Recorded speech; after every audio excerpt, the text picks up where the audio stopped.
La lecture de presse du jour sur Alliance 92. Union africaine, la réintégration effective se dessine. Grand titre ici fourni par le journal Les Nouvelles en ce mardi 28 janvier 2014. Amis ennemis, c'est le titre par contre ici de l'éditorial du journal Les Nouvelles. Et vlan, la phrase est sortie. Je demande donc à mes amis de me laisser libre d'aller vers les autres, a déclaré le nouveau président dès son premier discours. Et la suite porte l'estocade. Libre d'aller vers celui qui n'a jamais été mon ami, qui n'a jamais appartenu à notre camp ou à notre famille politique et parfois même qui nous a combattus.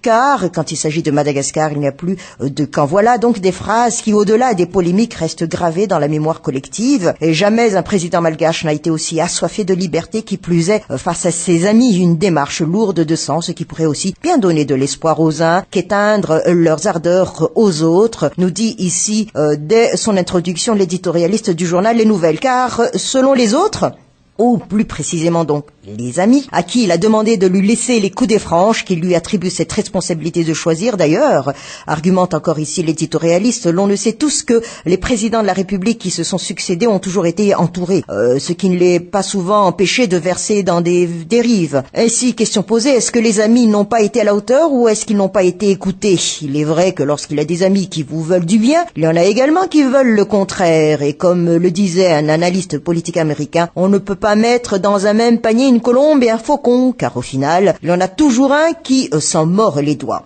Mais par rapport au discours de l'investiture, celui qui a rédigé le discours de l'investiture du nouveau président est-il un ami ou un ennemi de l'intérieur de surcroît? Une question à 100 francs à laquelle il faudra un jour ou l'autre répondre. C'est de là que partira la transparence, l'exigence des résultats et plus encore la crédibilité d'un chef à qui les Malgaches ont confié la clé du pouvoir. Et comme le chantait si bien Blacko, il ne faut pas se fier aux apparences, il faut ouvrir l'œil et le bon, faire preuve de vigilance, parfois la vie dégage une mauvaise influence. Ainsi, dans sa conclusion à l'éditorialiste, de nous dire qu'il appartient donc au nouveau président de bien choisir ses amis et de les écouter aussi souvent que c'est indispensable. Il ne sert à rien, en effet, d'avoir des amis ou des conseillers, c'est selon, si c'est pour amuser la galerie. À un certain moment, un ancien président avait comme conseiller des amis et un parterre de personnalités haut de gamme, mais lequel n'a pas su plutôt consulter à bon escient. Et la suite, on la connaît tous. Les experts ont été jetés dans l'oubli et le prince s'est enfermé sur lui-même. Et c'est souvent la première phrase du début de la fin. Courrier de Madagascar. Fikasana anafona ni fiftian natani antala, spange ne cadre d'antala. Madagascar revient au sein de l'Union africaine. Radzor Mapiana part demain pour Addis Abeba. C'est donc les deux titres fournis par le journal Courrier de Madagascar. Mais de l'attentat à la grenade à nous, c'est bien... Ce n'est pas la première ni la dernière fois que des éléments des forces de l'ordre sont impliqués dans de sinistres affaires dans le pays, nous dit ici Courrier de Madagascar, et d'après les explications du commandant de la gendarmerie nationale, il s'agit vraisemblablement d'un acte à dessous politique dans lequel des éléments des forces de l'ordre seraient impliqués. Cette introduction vient de l'article titré « Attentat à la grenade à Nous, des éléments des forces de l'ordre dans la ligne de mire ».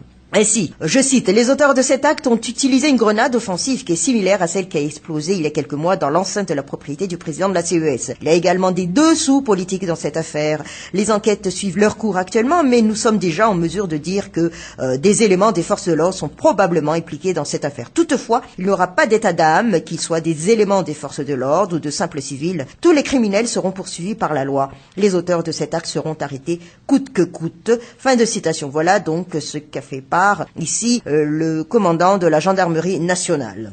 Et pour sa part, il a le commandant donc de la circonscription de la gendarmerie d'Analamang a tenu à lancer un appel à témoins à l'endroit de tous ceux qui seraient susceptibles d'avoir des informations sur les auteurs de cet attentat. Pour autant, nous dit Courrier de Madagascar, la plupart des habitants de la capitale sont encore angoissés à cause de ce drame, et des voix s'élèvent pour condamner les forces de l'ordre que ces dernières qualifient de médecins après la mort. Elles n'ont pas ainsi manqué de rappeler que ce n'était toujours qu'après coup de Rémy Nabil et des autres célèbres de grands bandits qui ont semé la terreur dans tout le pays.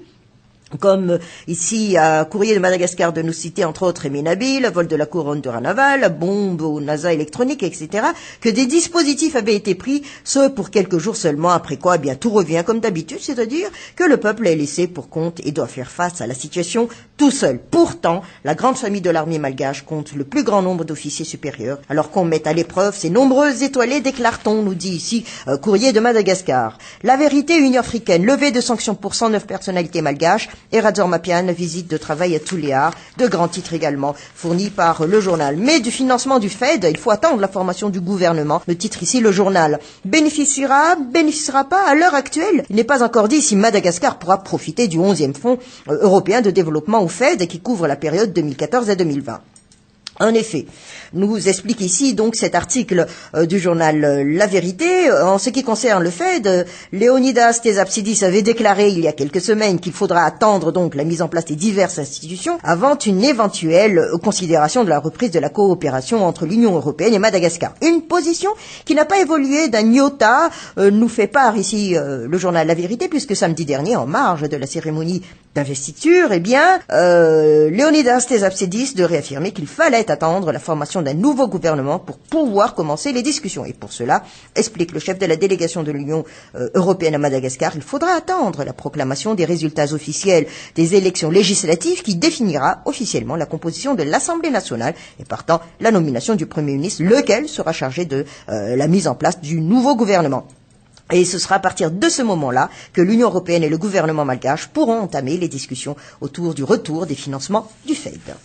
Madagascar matin, disparition des nuages dans le ciel international. Effet immédiat, le président prend les airs. Grand titre ici fourni par Madagascar matin. Et la légende qui accompagne ce titre, les choses se précipitent. Et même si les actes et décisions risquent en général de ne produire que des effets retards, il est des conséquences immédiates qui font spectacle. Le Conseil de paix et de sécurité de l'Union africaine a fait FISA pour décider de la levée de sanctions. Le président de la République se l'est pas fait dire deux fois, aussi sans pour autant se précipiter. Et Radzormapian entame ses déplacements à l'extérieur en tant que chef de l'État par ce voyage important pour participer au sommet de l'Union africaine et faire ainsi entendre de nouveau la voix de Madagascar au plan international. La Gazette de la Grande Île et Radzormapian sera-t-il à la hauteur? Point d'interrogation ici donné par le journal. Mais voyons aussi quand même nos coopérations. Et entre l'Inde et Madagascar, par exemple, renforcement de la coopération, nous titre-t-on. Ainsi, les Indiens résidant à Madagascar ont fêté hier au Carlton en présence des autorités malgaches et les missions diplomatiques installées à Antananarive le 64e anniversaire de la République de l'Inde. Et entre Madagascar et l'Inde, les relations ont commencé depuis 1951 avec l'établissement d'un consulat à Antananarive. Et cette mission consulaire s'est transformée par la suite en une ambassade. Et régulièrement, l'Inde offre une dizaine de bourses d'études pour les étudiants malgaches dans le cadre du programme Indian Council for Cultural Relations. 90 bourses pour des étudiants malgaches disponibles pour des professionnels issus des départements ministériels, du secteur privé, public, souhaitant suivre des formations en technologie de l'information, de la communication, du journalisme, ainsi que de la médecine. Midi Madagascar, nomination du nouveau PM, le MAPAR en difficulté, c'est le grand titre ici fourni par le journal, mais on nous fait part aussi en cahier économie de Midi Madagascar que de la 4e République, des investisseurs chinois s'intéressent à Madagascar.